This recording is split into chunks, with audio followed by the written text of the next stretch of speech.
Hey, hey, we're going to try another one. Hey, I got my ball cap on today, and this afternoon I guess I had to get my hair combed. That's sorry about my hair sticking out in these other two films. It's like, boy, look at my hair. I got those rooster tails sticking up from laying down. Oh man.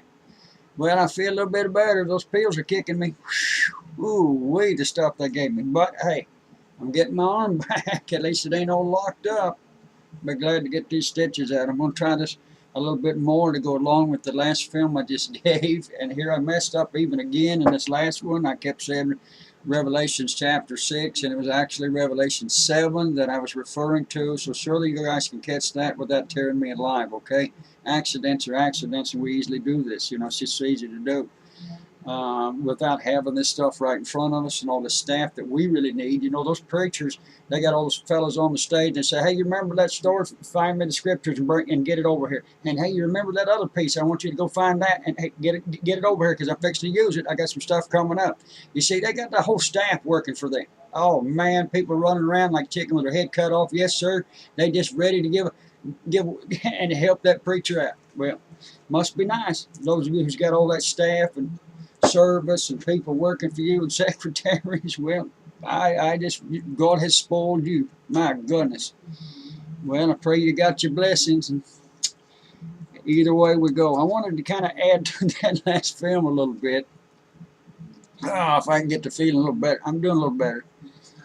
Oh, man, got grass cut. Hey, my neighbor even came out from behind and actually finished cutting the back of my grass on the backside. And I didn't ask him. I didn't say anything. I don't know that he even know anything about my surgery. And I asked Donna, did you say anything to him? He don't even speak English. And he actually cut the back half of my grass all the way up against the house and stuff. And here I went out and tried to push the mower myself with this surgery stuff. And I'm trying to push with my left and just kind of hold on with my right, you know, to keep from tearing my right arm up again. And I got, man, it grass was this high and just wet, you know, trying to back up and go forward, back up and just blah, blah. Like I never got the front cut because I didn't think anybody's ever going to come by and help me out. So those who told me, they didn't come. They made excuses why they couldn't help. So anyway, I got the front part done and I had to give up. And maybe he saw me throwing a fit out there. I was throwing fits, Lord, I got nobody to help me. And here this guy don't even speak English. And he came over and bless his heart, he cut the back of my grass. So glory, Lord, I thank you for that one. Can you help me get the house payments straightened out? Shoo-wee. Anyway, I wanted to touch into them blessings again and to kind of show you what I was trying to work off of in Revelations chapter 7 that mentions these tribes that they're going to be within the preserving of the final remnant of the Lord's people within the Great Tribulation when all of this comes and the seals have been set. The Antichrist has been given. They put a crown upon him to give him the scepter, the king, the ring, and all the glory robes that they have waiting for this man to make himself known in front of the people. There's, oh, my word. You know, the true king, the King of Kings, the Lord of Lords, he's going to take the throne of David at the end, but that's at the Battle of Armageddon when all this stuff has been set up. Devil, get off my throne and get out of my seat. You and all your followers that's bowed unto you and called you a God, get out of my seat. But wait a minute, before you go, devil, who am I? Every knee shall bow and every tongue shall confess. You see, we got to have another resurrection out there, even in there and around the temple.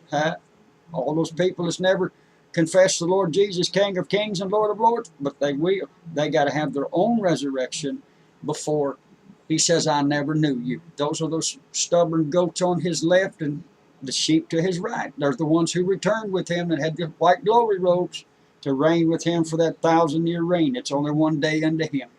Anyway, I wanted to kind of give you a little more insight up to these blessings and show you a little more stuff about Dan and some of the other tribes of why do we have the Dan and Naphtali not mentioned in these final 12 of the final preserving. Those are the ones that will be there.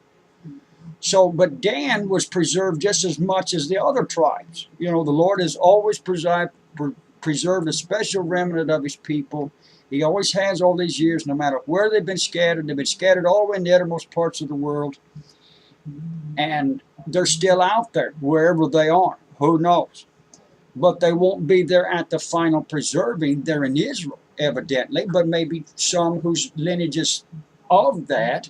But Dan is and Naphtali is not mentioned. We have those other two names that I gave you there in Revelations chapter 7. Versus the ones that we know as the royal children, because they're all going to fly home, people. When they start getting this temple rebuilt and they finally know it's going to get built, and they're getting things put back together, this is going to cause people around the world to fly home. And because they know as soon as they get that temple back, they know eventually through their own prophecies and through their own scriptures that they wait for out of the Old Testament, they know good and well they're expecting to receive a Messiah to reign from it. Ouch. So here we go. But I wanted to show you that Dan wasn't totally cut out. He's just not mentioned there in the final 12. But he's also mentioned several places that he was still given a name. Dan was given his inheritance, just like the rest of them was, way, way up there to the north. And I want to read you here to Deuteronomy chapter 33 real quickly and go through the blessings that Moses gave the 12 royal sons of Jacob in their blessing just before he died. Because right before this is when he goes up the mount and to look over into the promised lands. Okay? And if I got this pinned right. And chapter 33, and I wish I could put the words up on the screen, I really do. But I don't have that program. It takes a long time to figure out how to do that stuff. Nobody to help me. I wished I could, but it makes the video look so cool. When people has that stuff. But God spoiled you, ain't he? Look at here. We got to go work for a living. I guess you got an income coming in where you don't have to worry about making a living, huh? Okay.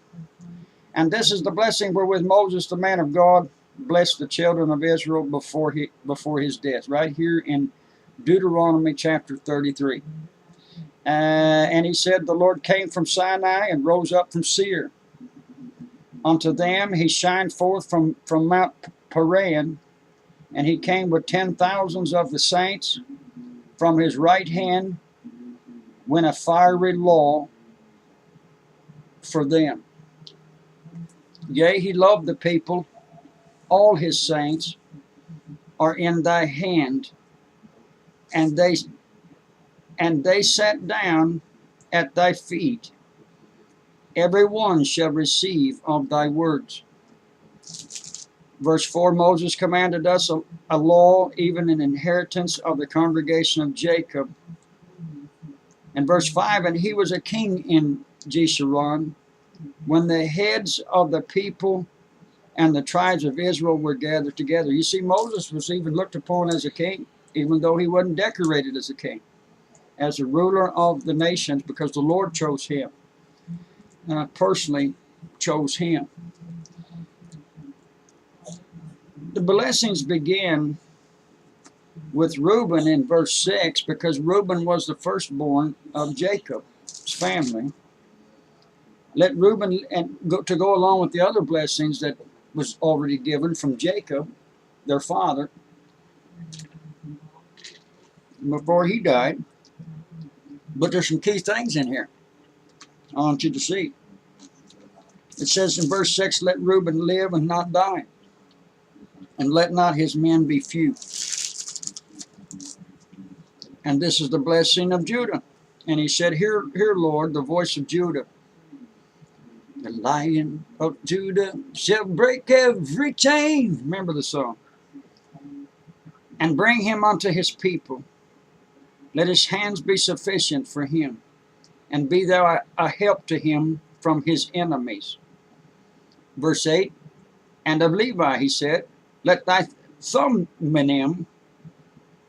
you pronounce it, and thy Urim be with thy Holy One, whom thou didst prove at, watch this word right here, Massa.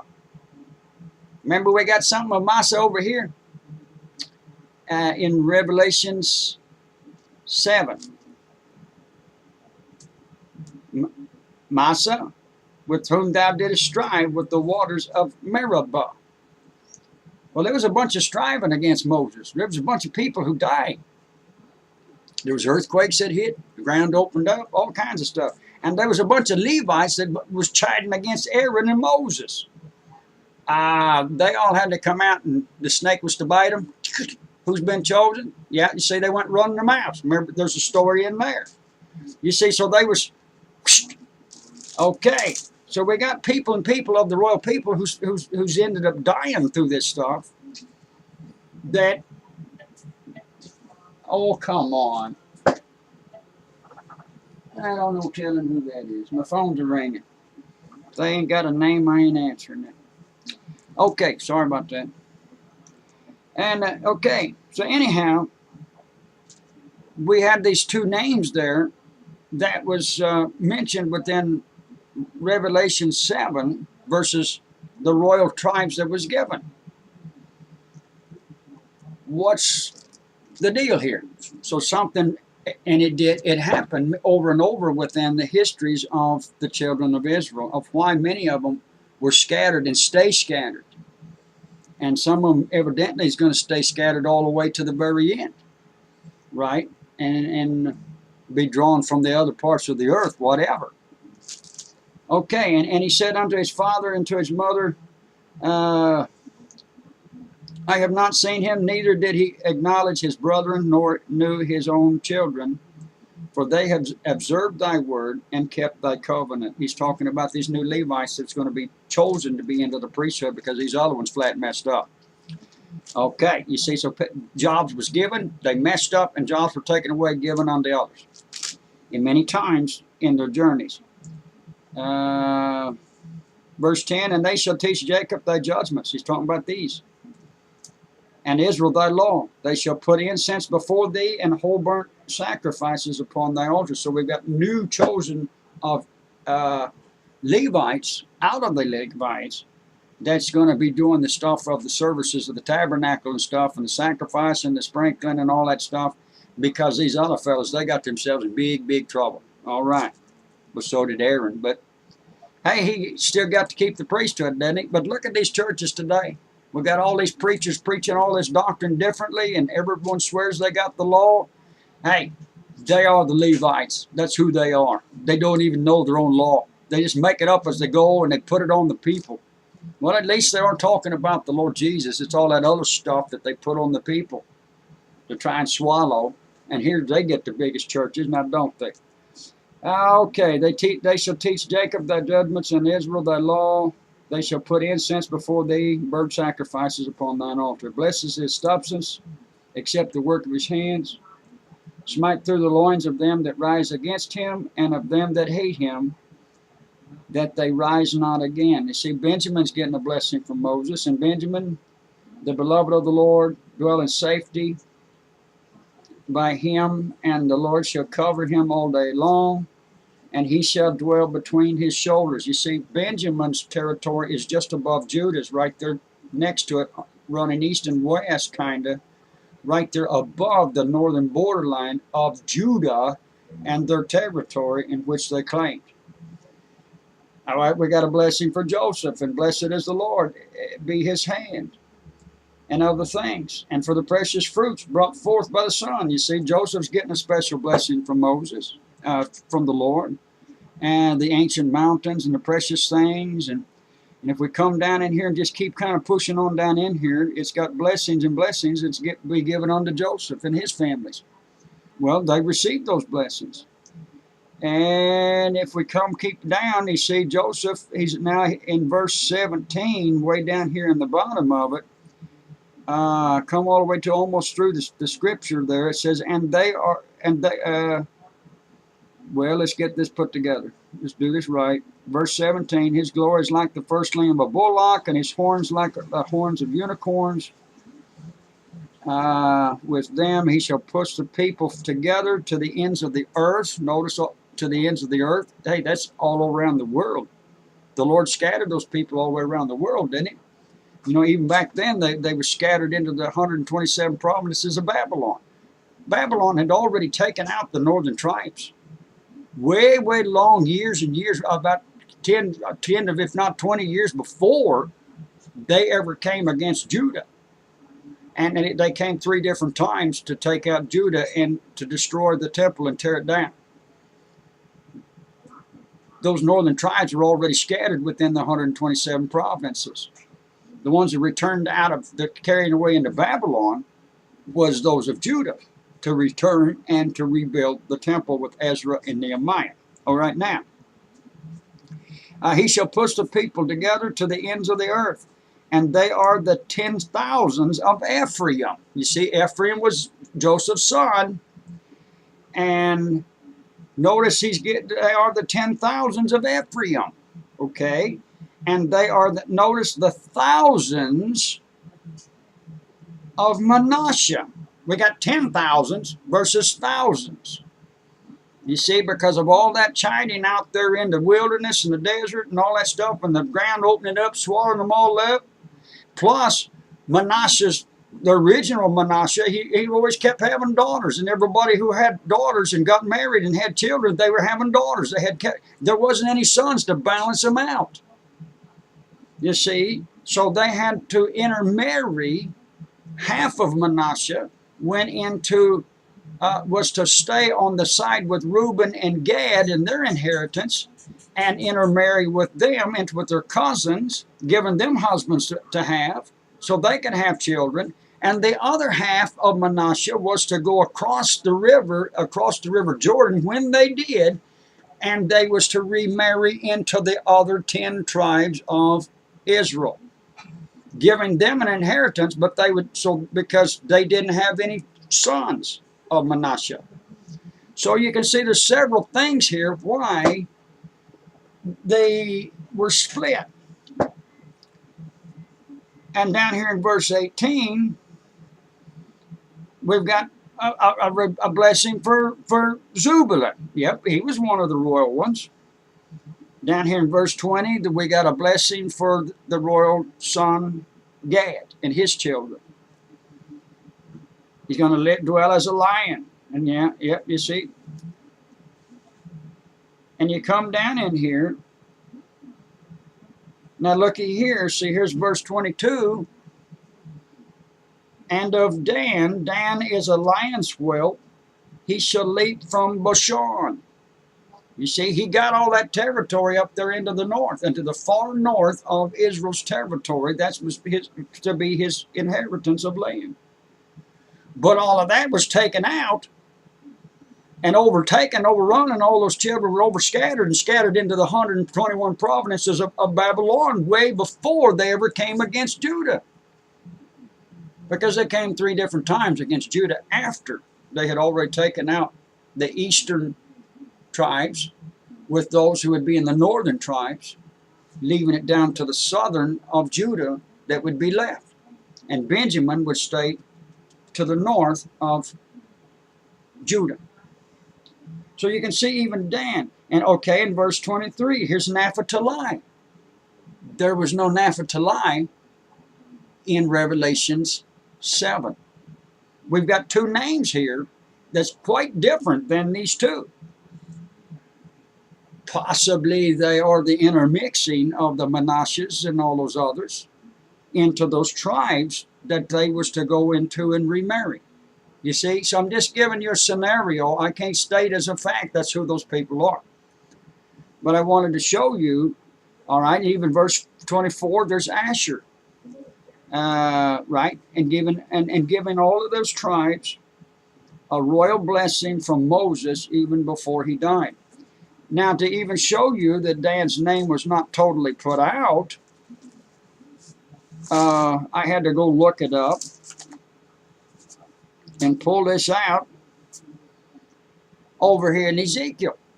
You can see in the outer gates and the outer walls that was to go around the temple of Ezekiel, the temple in the center, the Lord said it was to be placed on the border between Judah and Benjamin. The eastern gate, ladies and gentlemen, is not the border of Benjamin and Judah. That all belongs to Judah. Nobody will pay attention to Ezekiel or what the Lord said he saw and where it was to be placed. Now, there was to be inner gates around the sanctuary and temple one north, one south, one east, one west.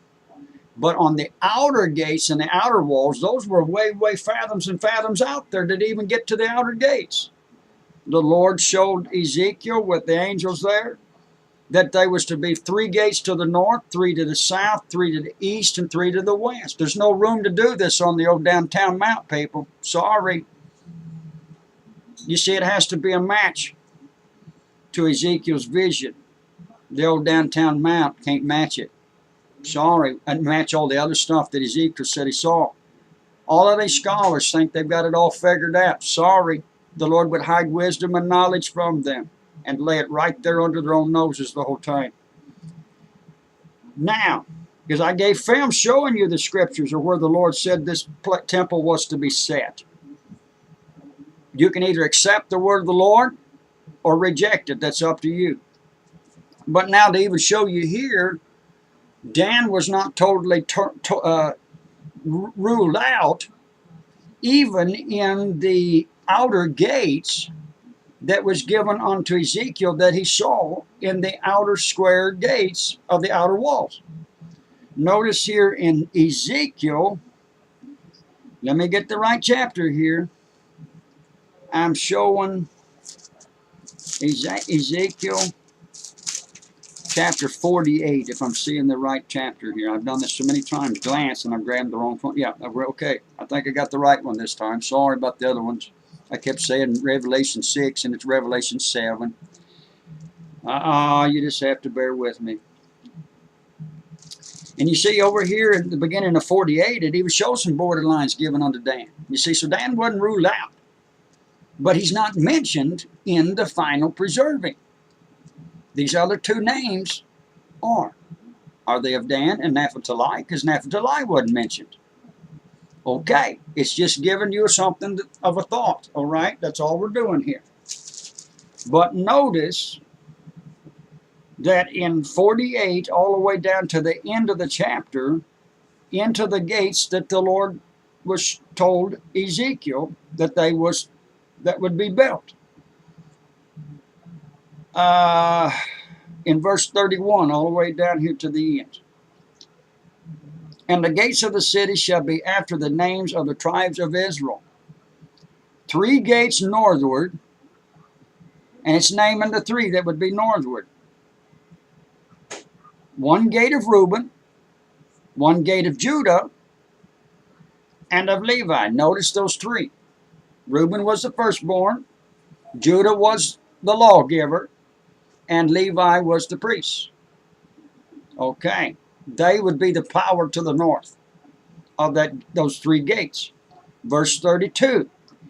At the east side, over there to the east, towards the River Jordan, towards that way, 4,500. There's going to be 3 gates. You see, they can't do that on the old downtown Mount of Olives. I'm sorry. It's nothing but a graveyard. It ain't going to work, people. They can't stick it over on the top of the Dead Sea. It ain't going to work. Sorry. Your gates ain't going to fit, people. You don't know what you're talking about, scholars. You got the wrong spot, buddy roll. Okay. And 3 gates. It's naming those gates. And 1 gate of Joseph over to the east. Joseph, 1 gate for Benjamin, and notice this, 1 gate for Dan. Ain't that cool? You see, so he wasn't ruled out of all of the inheritances and all the namings and stuff. He's just not, his name is not found, and neither is Naphtali there in the final preserving of who's going to be there at the final gathering. Preserved upon the mountains, protected under the holy fire, until those 2 prophets go down and they're killed.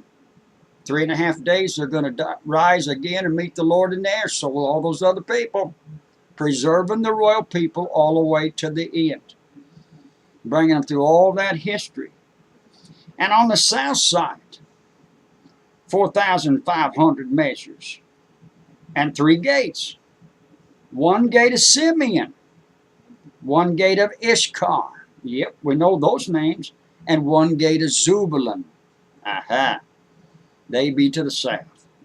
Here we go to the west, on the west side. And the west side 4,500 with their 3 gates. 1 gate of Gad. Gad Reuben was the power of the armies going in over Jordan and fighting all those battles. They stuck it out until everybody was getting in possession of their lands, and then they went back over, right? Gad swore that we'll send our armies over, but can we have the possession of this land as we start going in? Can we have this? And Moses gave them possession of the east side and to the north, over there on the other side of Jordan, which was Lot's territory.